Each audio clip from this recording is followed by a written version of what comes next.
Welcome to Prima Donna News, where we give unbiased commentary about trending topics, as well as expose the propaganda surrounding Robert Kelly. Make sure to hit the like button, share the content, and ensure all notifications are on all in order to get all notifications from our channel.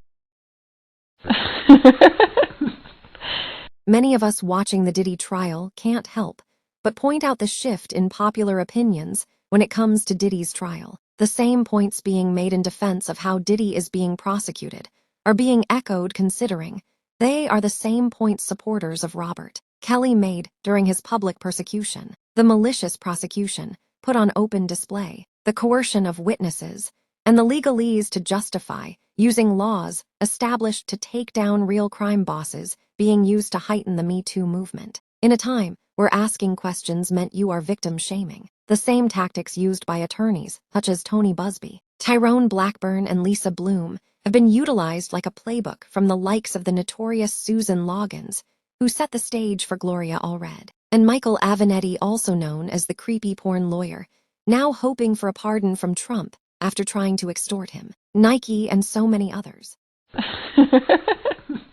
The same way accusations of alleged payoffs and settlements paved the way for the government to distort the truth when it comes to civil and criminal matters. Those following the Diddy trial can expect to see the vast difference in the overkill of propaganda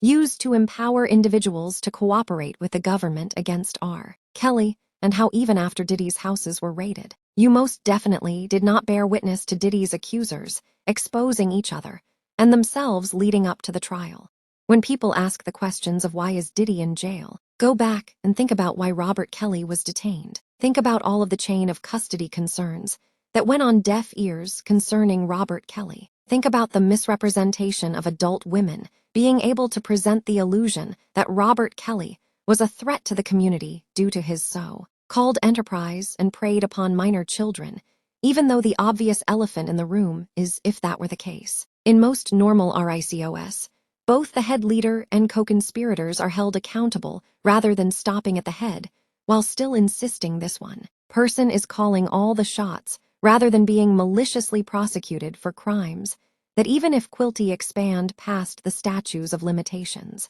Think about all the millions spent to present a cast of questionable people before the public, rather than build a case purely on the evidence available and provide the burden of proof that Kelly committed a crime to spark the initial investigation we all heard began with the surviving R. Kelly scripted show and positioned other alleged bad act witnesses to conveniently remember things beyond the scope of the statute of limitations and misrepresent information and witnesses to the grand jury. Think about the fact that more energy was wasted giving the illusion of an enterprise doing everything for Robert Kelly instead of taking accountability during an open investigation, stalling to make an arrest, even after confiscating so much evidence, even though the same illusion was attempted against Kelly, knowing majority of the devices they got from Kelly was not what they implied it to be, and even including the bad act witnesses they intended to use in their indictments who were given more privacy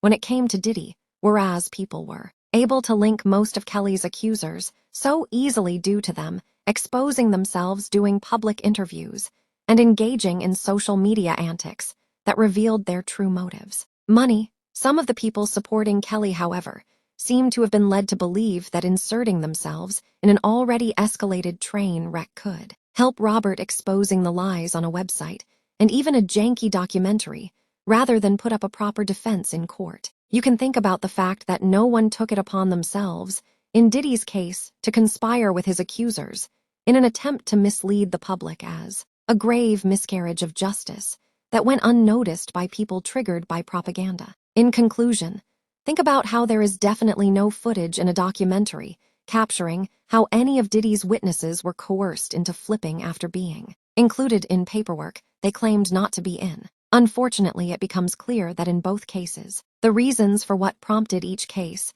varied in the approach and aggressive individuals determined to keep storylines going. However, prosecutors already told you the blueprint that will secure their convictions as they abuse RICO laws targeting specific individuals regardless of if you believe them to be guilty or innocent. When it's all said and done in both cases, you can visibly see the alliances even with those reporting on the case, and the difference in how. Witnesses in Diddy's case show their inconsistencies, just like Kelly's did on public platforms.